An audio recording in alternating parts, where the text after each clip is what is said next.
ஒரு ஆத்மா சரீரத்தை விட்ட பிறகு அழுகின்றோம். ஓம் சாந்தி. நாம் முக்கியமான 2 காரணங்கள் இருக்கின்றன நாம் அழுவதற்கு.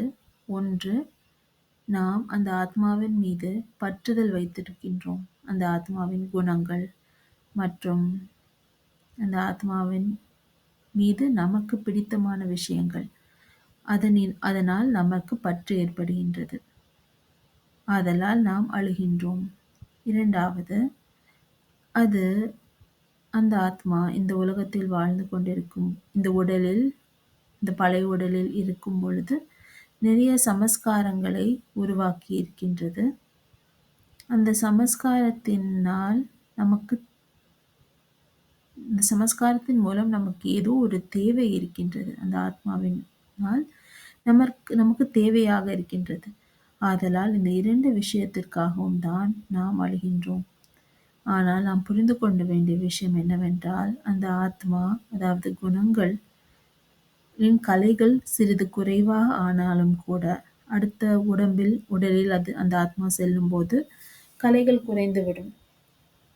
ஆனாலும் கூட நாம் புரிந்து கொள்ள வேண்டிய விஷயம், அந்த ஆத்மா அழியாத ஆத்மாவாக இருக்கின்றது மற்றும் அந்த ஆத்மாவில் சமஸ்காரங்கள் பதிவாகி இருக்கின்றது மற்றும் ஒவ்வொரு ஆத்மாவினுள்ளும் மனம், புத்தி, சமஸ்காரம் இருக்கின்றது. அந்த ஆத்மா இந்த உடலை விட்டாலும், நம்மை விட்டு தூரமாக சென்றாலும், அவர்கள் வேறு உடலில் உயிரோடு தான் இருக்கின்றார்கள். ஆகையால் நம்மை விட்டு பிரிந்தாலும் அவர்கள் நன்மையான நிலையில்தான் இருப்பார்கள். ஆகையால் நாம் ஒரு ஆத்மா அந்த சரீரத்தை விட்டு போகும்போது நாம் அழுதோம் என்றால், அந்த ஆத்மாவினால் வேறொரு உடலை எடுக்கும்போது அந்த மனபாரம் இருக்கும்.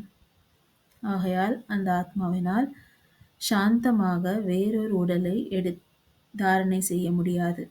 ஆகையால் நாம் என்ன செய்ய வேண்டும்? அந்த ஆத்மாவின் மீது பற்றுதலை விட்டுவிட்டு நம் தேவைகள் என்று பார்க்காமல், நாம் அந்த ஆத்மா அதனுடைய பாகத்தை சிறப்பாக செய்து முடித்து சென்று விட்டது என்ற அந்த ஒரு நினைவின் உதவி அந்த ஆத்மாவிற்கு செய்ய வேண்டும். அப்படி நாம் அந்த நினைவின் உதவி செய்தோம் என்றால், அந்த ஆத்மா வேறொரு உடலை தாரணை செய்வதற்கு எளிதாக இருக்கும்.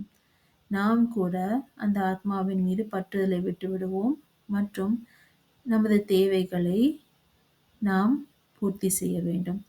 மற்றொரு ஆத்மாவை நாம் பிடித்து கொள்ளக்கூடாது. நமது தேவைகளை நாம் தான் நிறைவேற்றிக் கொள்ள வேண்டும்.